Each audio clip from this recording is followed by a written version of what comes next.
Bon, bonsoir. Nous sommes le 23 juillet à la Mare, toujours. Il fait toujours aussi beau, aussi calme. Là, je suis à mon bureau, je regarde la mer où je vois Robin qui est en train de faire de la planche à voile. Il est 19 heures. Voilà, il a l'air. Bon, il n'y a pas un très fort vent, mais c'est une nouvelle planche qu'il a acheté le casque, qu'il essaye. Bon, il n'y a pas beaucoup de vent, donc il ne va pas très vite, mais enfin bon. Ça fait un moment qu'il y est, il doit prendre du plaisir. Bon, en parlant de plaisir, moi, ce soir, je vais vous parler d'un personnage qui, durant mon adolescence, a été en permanence à la tête de mon lit sous la forme d'un livre qui s'appelait Annapurna Premier 8000. C'est un livre que j'ai lu, relu, qui m'a fait rêver. Je trouvais que cette histoire était fabuleuse. Donc, revenons-en à celui qui a écrit ce livre et qui s'appelle Maurice Herzog. Donc, Maurice Herzog est né en 1919 et il est mort en 2012 à l'âge de 93 ans. Il est né à Lyon et décédera à Paris, à Neuilly exactement. Son père était suisse, qui était venu. Il est venu et il s'était engagé dans la Légion étrangère où il a fait une carrière de militaire et à qui là, je ne sais pas s'il a eu s'il a été naturalisé français, je ne sais pas. Alors tant qu'il a eu donc plusieurs enfants, dont un fils qui s'appelait Maurice Herzog, qui s'est marié 2 fois et qui a eu 4 enfants. Ses frères ont fait une belle carrière. Il a eu un frère qui s'appelait Hubert Herzog, qui était un journaliste qui avait une cote, qui était reconnu, mais qui s'est tué en avion. Il a eu un frère qui écrivait, qui était cinéaste, qui s'appelait Gérard Herzog. Et il avait une liaison, il connaissait très bien son beau-frère qui était Jacques Hertaut, qui était le frère d'une de ses femmes, et qui était un réalisateur de cinéma célèbre et qui était spécialisé dans les documentaires, notamment sur la montagne. Et il travaillait en collaboration avec un certain Marcel Ichac, qui était un cinéaste également.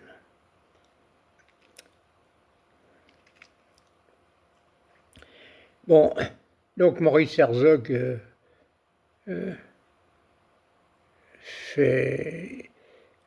est conquis par l'alpinisme, il devient l'alpinisme à Chamonix, et il devient le président du club alpin français.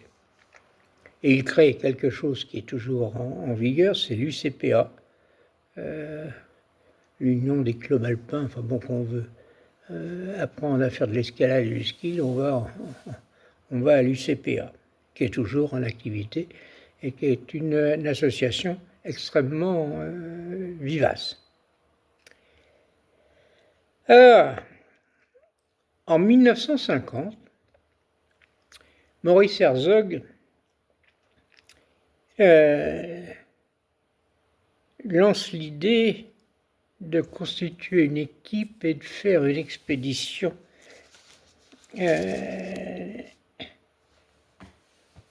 au nord du Népal pour l'objectif étant de gravir un sommet au-dessus de 8000 mètres.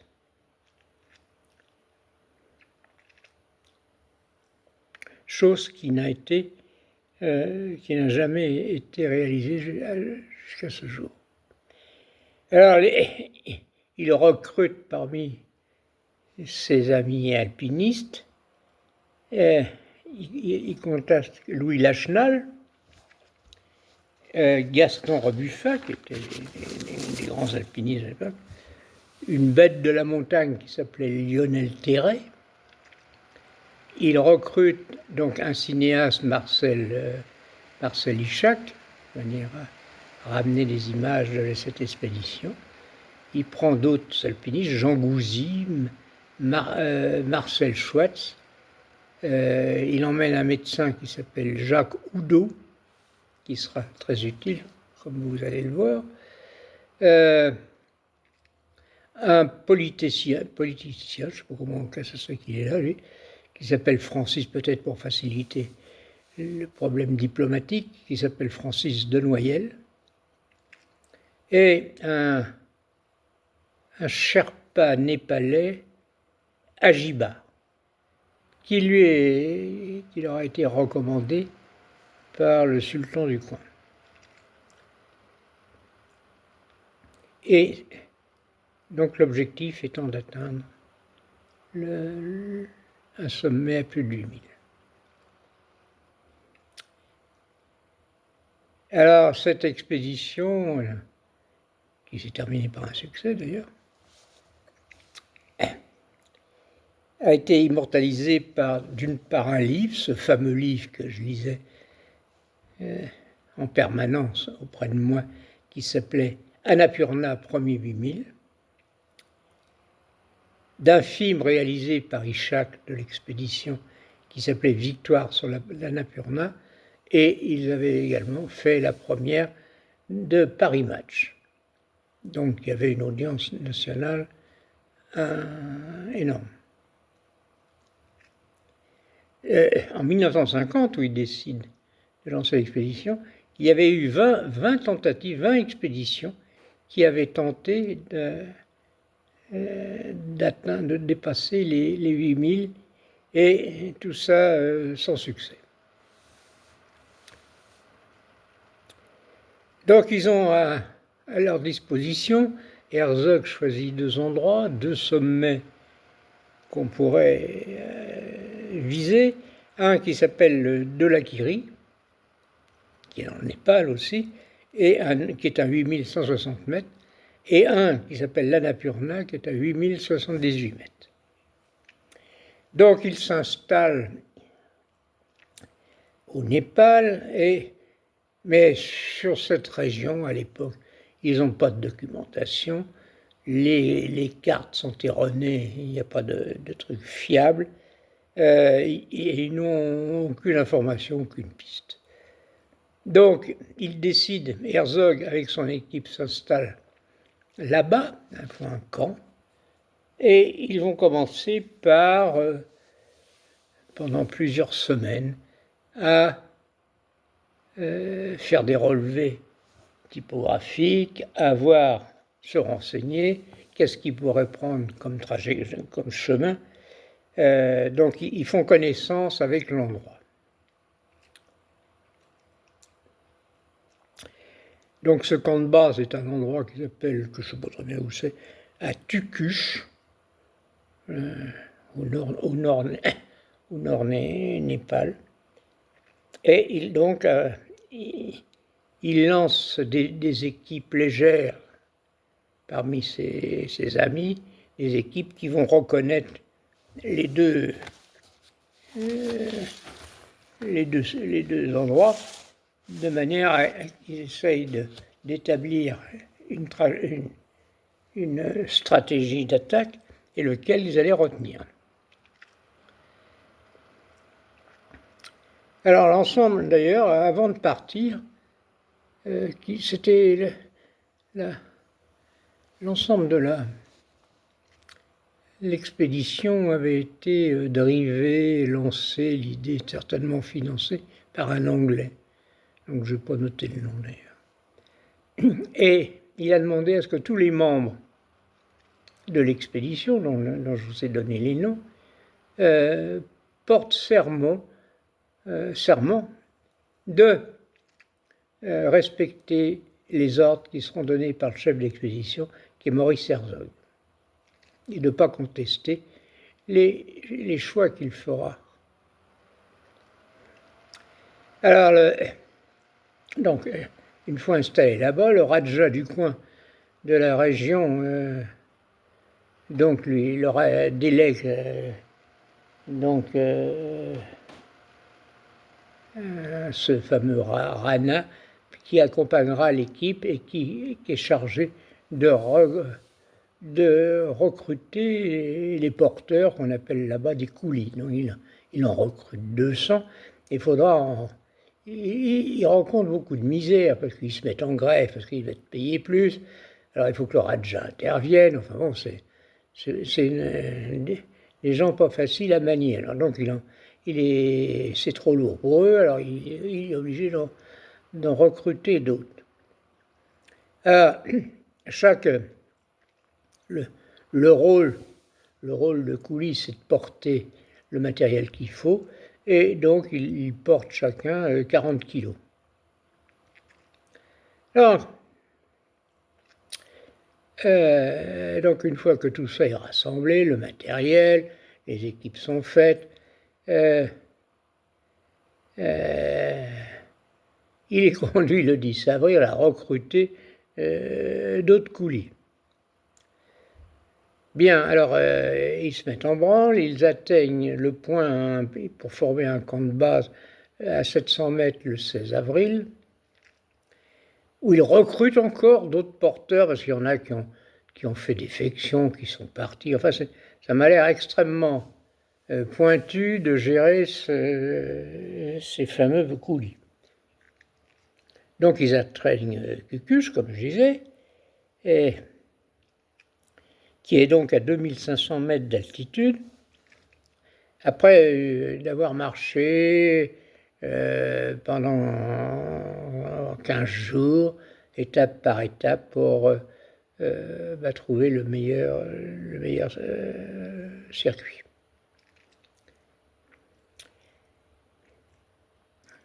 Alors, une fois installé à Tucuche, il commence à reconnaître les deux pics qui se présentent des deux monts, le Dhaulagiri et l'Annapurna. Alors ils font des relevés, ils s'aperçoivent effectivement que les cartes dont ils disposent sont complètement erronées, et après plusieurs approches de repérage, et ainsi de suite, Herzog renonce à se lancer vers le Dhaulagiri, qui à chaque fois emmène sur un peu des cul-de-sac. Enfin, c'est mal défini, c'est pas clair dans son esprit. Et d'autre part, la montagne lui semble plus difficile et qu'il faudrait encore plus de matériel pour attaquer cette montagne. Donc il renonce au Dhaulagiri et donc il va concentrer ses études, son approche sur l'Annapurna. Donc il constitue, parmi les gens dont il dispose, il constitue 3 groupes qu'il lance pour reconnaître les voies qu'il pourrait utiliser. Et donc, les 3 équipes se retrouvent au camp 1, établi où Rébuffa et Lachenal ont établi un camp, et là, ils se retrouvent là. Après avoir confronté les informations qui ont été recueillies par tout le monde, Herzog décide effectivement d'attaquer l'ascension de l'Annapurna par la face nord. Donc, la décision est prise, mais il faut faire très vite, car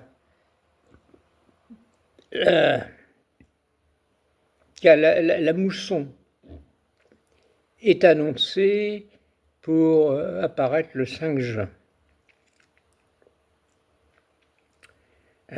Donc il n'y a pas de temps à perdre. Alors,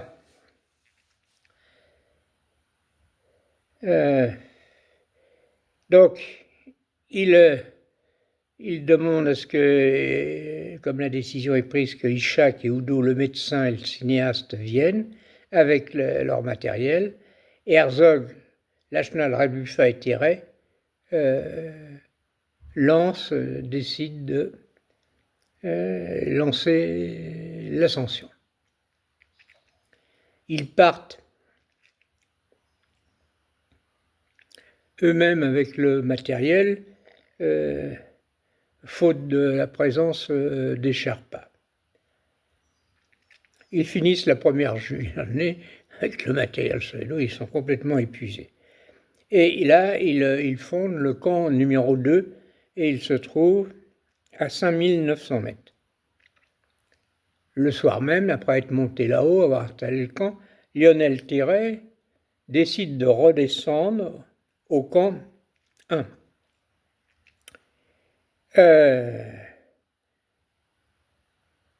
Le 24 mai, on constitue 2 cordées, Schwarz-Herzog et Lachenal-Rebuffa. Et ils montent et il est décidé qu'ils fondent le camp numéro 3 à 6400 mètres.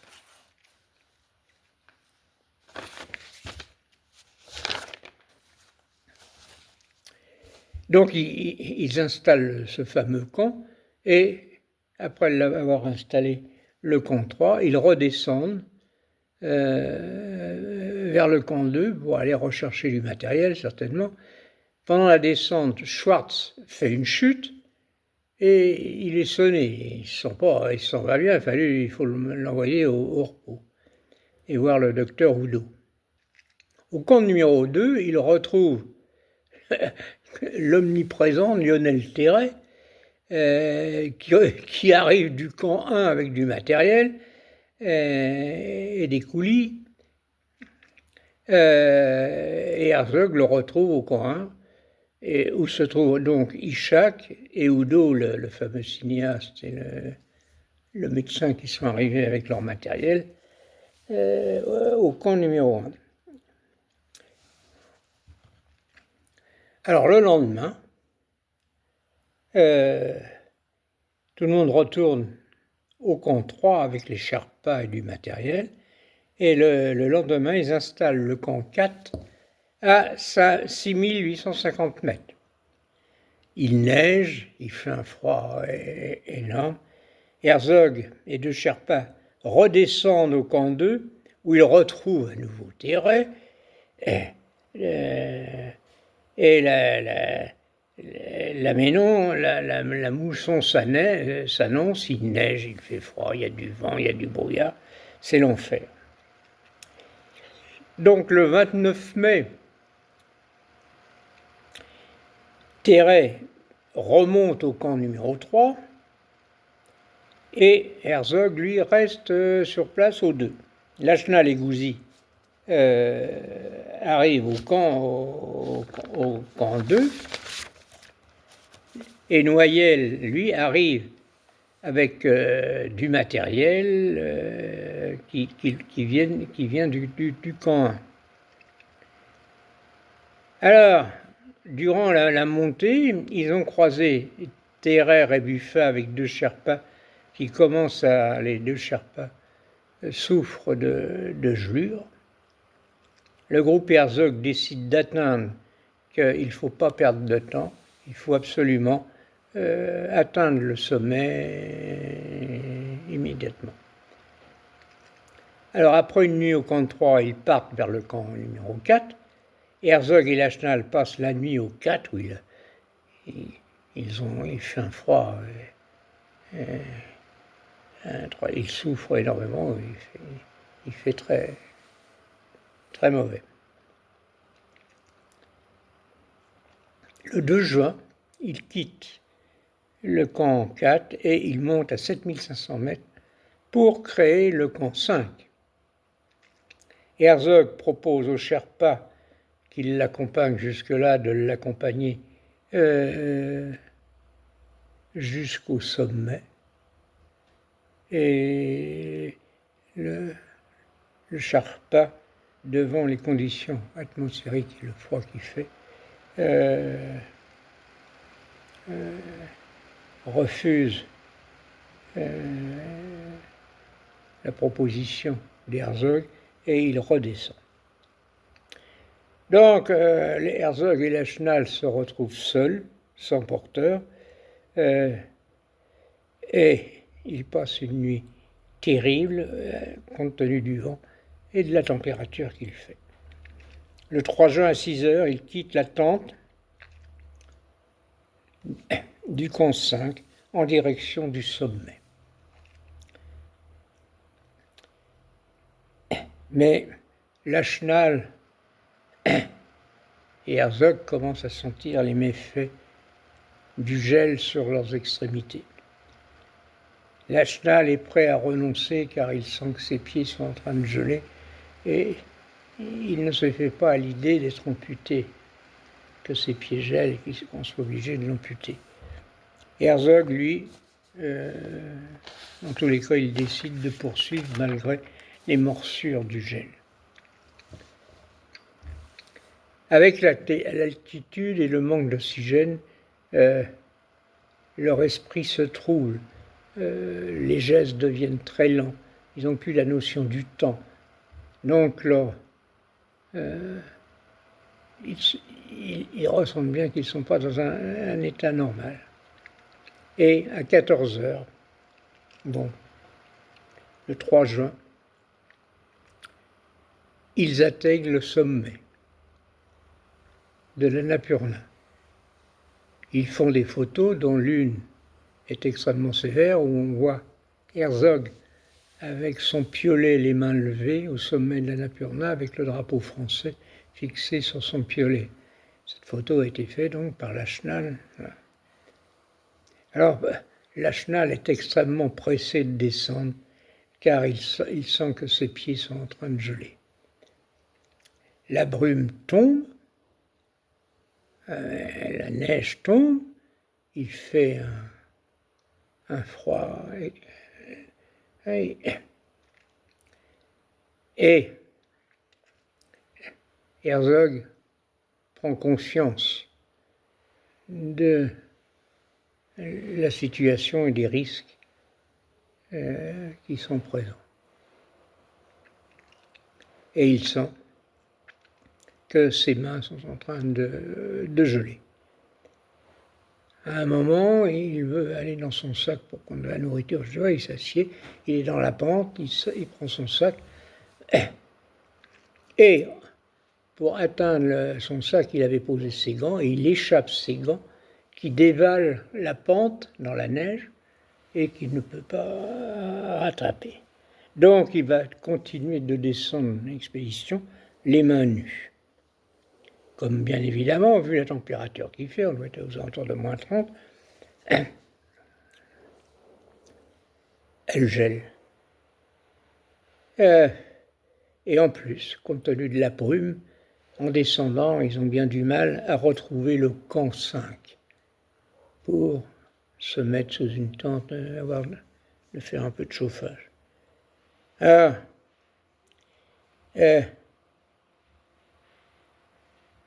et ils passent du temps à retrouver le camp 5. Ils y arrivent et ils constatent que leurs extrémités sont déjà gelées. Le lendemain, ils descendent au camp 4 pour retrouver Gouzy et Schatz, mais dans le brouillard et la neige qui tombe, ils se perdent. Et ils ne savent plus où ils sont. Donc, la nuit va venir et ils prennent la décision de se réfugier dans une crevasse de glace pour passer la nuit et se protéger du vent. Mais au matin, alors qu'ils sont blottis l'un contre l'autre au fond de la crevasse. Le jour se lève et une avalanche arrive et tombe dans la crevasse où ils sont et les recouvre de neige. Ils arrivent toutefois à sortir de ce piège, tandis que de leur côté, dans la tourmente, Terray et Rebuffa, qui venaient à leur recherche, ont perdu leurs lunettes et de ce fait, compte tenu de la luminosité qu'il y a et du froid, ils deviennent aveugles. Donc,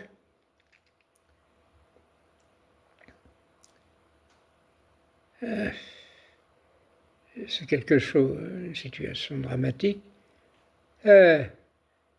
Donc Schwartz et Gouzi et des Sherpas qui s'occupent de Lachna, d'Herzog et Rebuffa, des Sherpas vont rechercher Terray et l'ensemble et tous, regroupés avec des Sherpas, ils relient le camp 2. C'est dramatique. Le docteur Oudot qui est arrivé commence les soins et fait des injections de novocaïne dans les artères, qui est extrêmement douloureux afin d'essayer de lutter contre le gel des membres, mais il ne pourra s'empêcher l'amputation de phalanges d'Herzog et des orteils de Lachenal, le tout sans anesthésie. Le 7 juin, ils descendent vers le camp 1, les blessés qu'on a installés dans des luges et qui sont tirés et qui glissent sur la neige tirés par des Sherpas. Le 10 juin, Herzog et Lachenal sont transportés à Dodome, dans des hottes, car la mousson a éclaté. La descente est extrêmement périlleuse. Et le 13, les blessés vont très mal, car l'humidité et le froid aggravent leurs blessures. Herzog a perdu 20 kilos. Et l'infection gagne ses parties gelées et il a une température de 40 degrés. La marche est longue, pénible, et ils ont bien du mal à trouver les coulis qui acceptent de porter les blessés. En plus, le 21 juin, éclate une épidémie de choléra qui les oblige à dérouter leur route pour éviter cette région afin de ne pas être contaminés. Durant ce périple, donc Oudot est contraint d'amputer à nouveau les phalanges de Herzog. Ils atteignent Katmandou et regagnent la France. Le 2 novembre, ils sont rétablis, ils ont été soignés et ils sont reçus à l'Élysée par le président Auriol, à qui leur remet la Légion d'honneur. De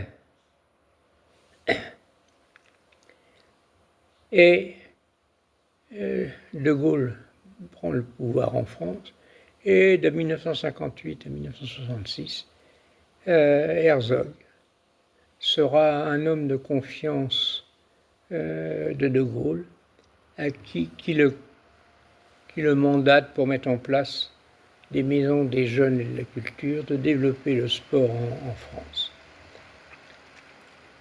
Il devient maire de Chamonix.